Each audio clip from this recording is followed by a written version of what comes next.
السلام علیکم ورحمۃ اللہ وبرکاتہ۔ الحمدللہ وکفیٰ والصلاة والسلام علی رسول اللہ، اما بعد فاعوذ باللہ من الشیطان الرجیم، بسم اللہ الرحمن الرحیم۔ لا تسجدوا للشمس ولا للقمر واسجدوا للہ الذی خلقہن ان کنتم ایاہ تعبدون۔ آج 26 دسمبر ہے اور پیشن گوئی کے مطابق آج سورج گرہن ہوگا۔ سورج گرہن جب ہوتا ہے یا چاند گرہن جب ہوتا ہے تو ہمارے معاشرے کے اندر، ہمارے ملک کے اندر دو قسم کے رویے اس کے بارے میں پائے جاتے ہیں۔ ایک رویہ تو وہ ہے ان لوگوں کا کہ جو سائنس کو ہی سب کچھ مانتے ہیں اور سائنس کو ہی اپنا رب مانتے ہیں، تو وہ اس موقع پر یہ کہتے ہیں، اور سائنس بھی یہی کہتی ہے، کہ جب چاند چلتے چلتے زمین اور سورج کے درمیان آ جاتا ہے تو سورج کی روشنی زمین پہ نہیں پڑتی، تو اس کو سورج گرہن کہا جاتا ہے۔ اور ایسے ہی جب زمین چلتی چلتی چاند اور سورج کے درمیان آ جاتی ہے تو چاند پر سورج کی روشنی نہیں پہنچتی، تو چاند بے نور نظر آتا ہے، تو اس کو چاند گرہن کہا جاتا ہے۔ قرآن و حدیث کے اندر اس کے لیے دو الفاظ استعمال ہوئے ہیں، خسوف اور کسوف، خا کے ساتھ خسوف اور کاف کے ساتھ کسوف۔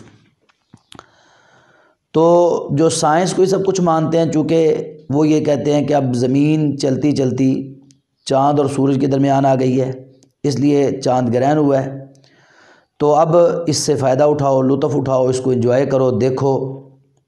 ایسے ہی جب چاند چلتا چلتا زمین اور سورج کے درمیان آ جاتا ہے تو وہ کہتے ہیں اب اس کو انجوائے کرو، سورج گرہن کو، اور پھر وہ باقاعدہ اس کو دیکھنے کے لیے تڑپتے بھی ہیں اور اس کے لیے منصوبہ بندی بھی کرتے ہیں، اور باقاعدہ کچھ لوگ تو ایکس رے شیٹس لے کے، ان کی اینکیں بنا کے، اور باقاعدہ اہتمام کرتے ہیں کہ اس کو دیکھنا ہے اور انجوائے کرنا ہے۔ تو یہ رویہ بھی بالکل غلط ہے۔ دوسرا رویہ یہ ہے ہمارے معاشرے کے اندر، وہ ہے توہم پرستی کا۔ بہت زیادہ بد عقیدگی پائی جاتی ہے ہمارے معاشرے کے اندر، شرک پایا جاتا ہے ہمارے معاشرے کے اندر، تو شرک کی وجہ سے توہم پرستی عام ہے۔ ان کا خیال یہ ہے کہ جب سورج گرہن ہوتا ہے تو حاملہ عورت کو باہر نہیں نکلنا چاہیے، اس کے حمل کو نقصان ہوتا ہے، یا اس کے بچے کو نقصان ہوتا ہے جو حمل کے اندر موجود ہوتا ہے، یا عورت کو نقصان ہوتا ہے۔ کچھ لوگوں کو ہم دیکھتے ہیں وہ ان کے ناخن، ان کے ہونٹ کٹے ہوتے ہیں درمیان میں سے، اوپر والا ہونٹ جو ہوتا ہے یہ یہاں سے کٹا ہوتا ہے، تو پوچھو بھی یہ کیا ہوا ہے، تو کہتے ہیں یہ سورج گرہن لگ گیا تھا یہاں پہ، یہ چاند گرہن لگ گیا تھا۔ ایسے ہی کچھ لوگوں کے کوئی داغ لگا ہوتا ہے چہرے پہ کوئی، تو وہ بھی اس کو سورج گرہن یا چاند گرہن کی وجہ قرار دیتے ہیں، حالانکہ ایسی کوئی بھی بات قرآن و حدیث میں موجود نہیں ہے۔ نہ ہی سورج گرہن کے دوران یا چاند گرہن کے دوران باہر نکلنے سے کوئی داغ لگتا ہے، نہ حاملہ کو کوئی نقصان ہوتا ہے، نہ اس کے حمل کو کوئی نقصان ہوتا ہے۔ یہ ساری فضول باتیں ہیں جو آج ہمارے معاشرے کے اندر پائی جاتی ہیں۔ یہ توہم پرستی جو ہے یہ جائز نہیں ہے۔ اللہ اکبر۔ اب نہ تو وہ پہلا رویہ ٹھیک ہے کہ اس قدر آزادی ہم اختیار کر لیں کہ اور اس کو انجوائے کرنا شروع کر دیں، اور نہ ہی دوسرا رویہ ٹھیک ہے کہ اس کے اوپر بد عقیدگی کی وجہ سے کوئی توہم پرستی کا کام شروع کر دیں۔ تو اس کے درمیان میں ایک تیسرا رویہ ہے، اور وہی اصل رویہ ہے، وہ ہے جناب محمد الرسول اللہ صلی اللہ علیہ وسلم کا رویہ۔ رسول اللہ صلی اللہ علیہ وسلم کسوف کے وقت یا خسوف کے وقت، چاند گرہن یا سورج گرہن کے وقت نماز ادا فرماتے، بلکہ آپ اعلان کرواتے الصلاۃ جامعہ، بھئی نماز کھڑی ہونے والی آ جاؤ، تو لوگ آتے مسجد نبوی کے اندر، رسول اللہ صلی اللہ علیہ وسلم جماعت کرواتے۔ تو طریقہ کیا ہے نماز کسوف کا؟ اللہ کے رسول صلی اللہ علیہ وسلم 2 رکعتیں پڑھاتے، یہ جب گرہن لگا ہوا ہو اس دوران ہی پڑھنی ہے۔ تو رسول اللہ صلی اللہ علیہ وسلم نے جو طریقہ بتایا، یا آپ نے جو یہ عمل کیا، یا آپ نے یہ نماز پڑھی، تو اس میں ہم کیا کریں؟ سب سے پہلے یہ طریقہ اچھی طرح جان لیں اور یاد کر لیں۔ اگر مسجد میں آ کے باجماعت پڑھ سکتے ہیں بہتر ہے، پڑھیں، شامل ہوں، مرد بھی عورتیں بھی، اگر مسجد میں عورتوں کے لیے اہتمام ہے تو۔ اگر مسجد میں اہتمام نہیں ہے، گھر میں باجماعت پڑھی جا سکتی ہے اپنے اہل و عیال کو ساتھ کھڑا کر کے، اور اگر اکیلے پڑھنا چاہیں تو اکیلے بھی پڑھ سکتے ہیں۔ نیت خالص رکھنی ہے اللہ کی رضا کے لیے، اور اس کے بعد تکبیر تحریمہ کہہ کے جس طرح ہم نماز شروع کرتے ہیں اس طرح نماز شروع کرنی ہے، دعائے استفتاح پڑھنی ہے، سورۃ الفاتحہ پڑھنی ہے، اور اس کے بعد پھر لمبی قرات کرنی۔ رسول اللہ صلی اللہ علیہ وسلم لمبی قرات کرتے، بڑی لمبی قرات۔ اس کے بعد پھر رکوع میں چل جانا ہے، لمبا رکوع کرنا ہے، رکوع کی دعائیں بار بار پڑھتے رہیں۔ کچھ لوگ پریشان ہو جاتے ہیں جی لمبا رکوع کیسے کریں، تو جو رکوع کی دعائیں ان کو مسلسل پڑھتے رہیں۔ اور یہ جو سبحان ربی العظیم ہے یہ تو ایک دعا ہے، اس کے علاوہ بھی رسول اللہ صلی اللہ علیہ وسلم سے بہت ساری دعائیں ثابت ہیں۔ سبحانک اللہم ربنا وبحمدک اللہم اغفر لی، سبوح قدوس رب الملائکۃ والروح، اور دیگر دعائیں جو ہیں یہ دعائیں پڑھیں اور بار بار پڑھتے رہیں۔ پھر رکوع سے کھڑے ہونے کے بعد پھر رسول اللہ صلی اللہ علیہ وسلم سورۃ الفاتحہ پڑھتے اور اس کے بعد پھر قرات کرتے، لمبی قرات کرتے، لیکن پہلے جو قرات کی ہوتی ہے اس سے تھوڑی سی ہلکی چھوٹی کرتے۔ اس کے بعد پھر رکوع میں چل جاتے، پھر لمبا رکوع کرتے لیکن پہلے سے تھوڑا سا ہلکا چھوٹا، پھر رکوع کے بعد کھڑے ہو کے دعائیں پڑھتے، لمبی دیر کھڑے رہتے۔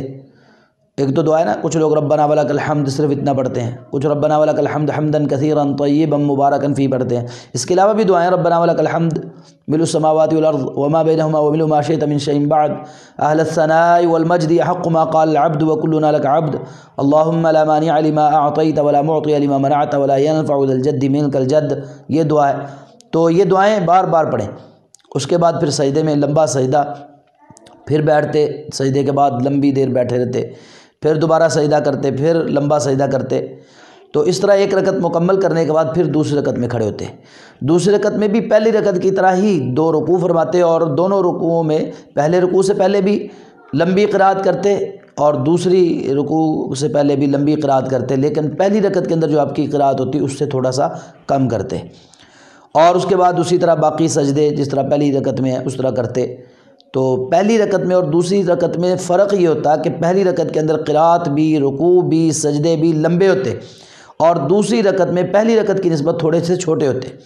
اس کے بعد تشہد اور اس کے بعد سلام پھیر دیتے۔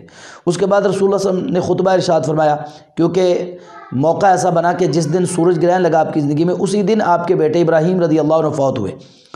تو ابراہیم رضی اللہ عنہ کی وفات پر کچھ لوگوں نے یہ کہنا شروع کر دیا کہ آج ابراہیم کی وفات کی وجہ سے یہ سورج گرہن لگا ہے۔ تو رسول اللہ صلی اللہ علیہ وسلم نے پھر خطبہ ارشاد فرمایا اور یہ توحید کا سبق ہمیں سمجھایا۔ آپ نے فرمایا کہ لوگو ان الشمس والقمر آیتان من آیات اللہ، یہ سورج اور چاند اللہ تعالیٰ کی نشانیوں میں سے 2 نشانیاں ہیں، یہ کسی کی وفات پر بھی گرہن ان کو نہیں لگتا اور نہ ہی کسی کی پیدائش پر ان کو گرہن لگتا ہے۔ تو یہ اللہ تعالیٰ کی نشانیاں ہیں، ان کو اللہ تعالیٰ کی نشانیاں ہی سمجھنا چاہیے، اللہ تعالیٰ کی مخلوق ہیں، اور ان کا ہماری زندگی کے اندر اس طرح کا کوئی تعلق نہیں ہے کہ ہماری زندگی کی خوشی غمیاں ان پہ متاثر ہوتی ہوں، ان کی وجہ سے یہ متاثر ہوتے ہوں یا ان کا اثر ہوتا ہو، یا ان کی وجہ سے ہماری زندگیاں متاثر ہوتی ہوں، ایسا نہیں ہے۔ جیسا کہ ستاروں پہ ایمان رکھنے والے لوگوں کا یقین ہے نا، تو ستاروں کی وجہ سے ہماری زندگیاں متاثر ہوتی ہیں، تو ایسا نہیں ہے۔ تو رسول اللہ صلی اللہ علیہ وسلم کے طریقے کو ہی اپنانا چاہیے، جہالت، رسوم و رواج، بدعات و خرافات سے بچنا چاہیے۔ تو آج کا یہ پیغام میرا اپنے مسلمان بھائیوں کے لیے ہے، بہنوں کے لیے ہے کہ آپ بھی اپنی زندگی قرآن و سنت کے مطابق گزاریں، اور ایسا کوئی بھی مرحلہ آ جاتا ہے جس میں ہمیں علم نہیں ہے تو ہم اہل علم لوگوں کے پاس جائیں۔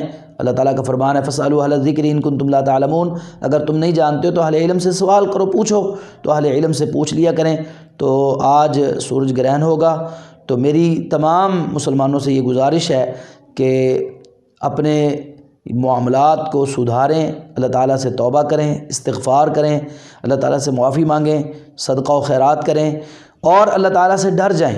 جو اللہ چند گھنٹوں کے لیے سورج کو بے نور کر سکتا ہے، اگر وہ ہمیشہ کے لیے بے نور کر دے تو ہمارا کیا بنے گا؟ تو اس لیے اللہ تعالیٰ سے ڈرتے رہنا چاہیے، توبہ استغفار کرتے رہنا چاہیے، اور نماز کسوف کا ضرور اہتمام کریں، مسجد میں جا کے کریں، اپنے گھر میں کریں، جہاں بھی ممکن ہو ضرور کوشش کریں۔